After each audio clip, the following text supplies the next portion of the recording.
Thank you, Eddie. Well, Clarenville's women's facility has been bursting at the seams in recent months, now reaching a boiling point. Throughout the month of February, an average of 36 women were being held at the facility when the capacity is just 26.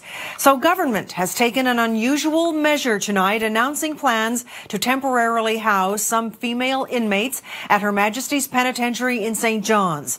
NTV's Ryan Harding joins us live with more on our top story. Ryan? Thank you very much, Lynn. That's right. They're using the term temporary. How temporary? Well, we're not too sure, but here are some facts. We heard it off the top. In Clarenville, they housed 26 females at any given point this month. There was an average of 36 in-house. On top of that, 8 to 9 were in the St. John's lockup. So you do the math there. There's some definite overflow. Over the last month or so, there have been some renovations at HMP and the intermittent unit, so that's where people go to do the weekends shift there at the penitentiary. And the hope is to get 14 women from Clarenville into that section of the penitentiary. Now, that is going to take extra staff, 2 staff a shift at HMP, which is already, of course, coming to controversy with understaffed there. The penitentiary itself holds 175 inmates, and that right now sits at 173. So again, if you do the math, it really just is, like you said, busting at the seams. Now, Minister Andrew Parsons made himself available to the media today, and he said that, he used the word hopefully. This should take 1 to 2 months, but he wasn't really willing to say if it would go much longer than that. One thing he did say, though, was this is not ideal, but it's the best they can do right now. Best of the options that presented itself based on the fact that, we've got a place that's full out there and it was a danger to inmates and to our staff.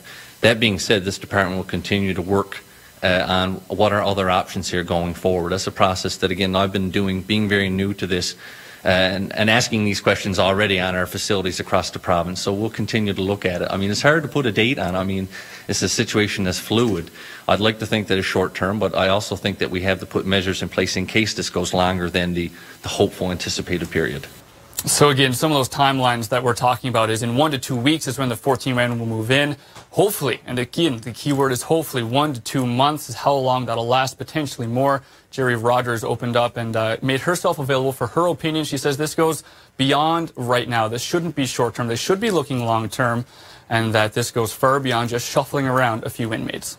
Well, I think moving a few women to HMP is not going to solve the problem. We have a huge problem happening that has been building, and it's not brand new. It's not all of a sudden, of overcrowding at all of our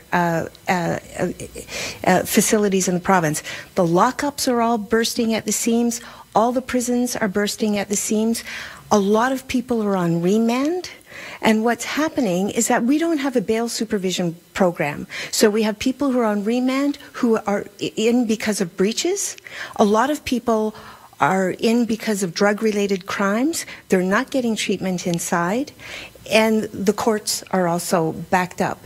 Now, Minister Parsons mentioned that before any decisions were made, they did reach out to multiple women's groups as well as NAPE. And he took a tour of the penitentiary with Advisory Council for the Status of Women, Linda Ross, today. And they met and spoke about that. So I'm sure we will see plenty of reaction pour in over the coming days. Lynn? Thank you very much. NTV's Ryan Harding reporting live this evening.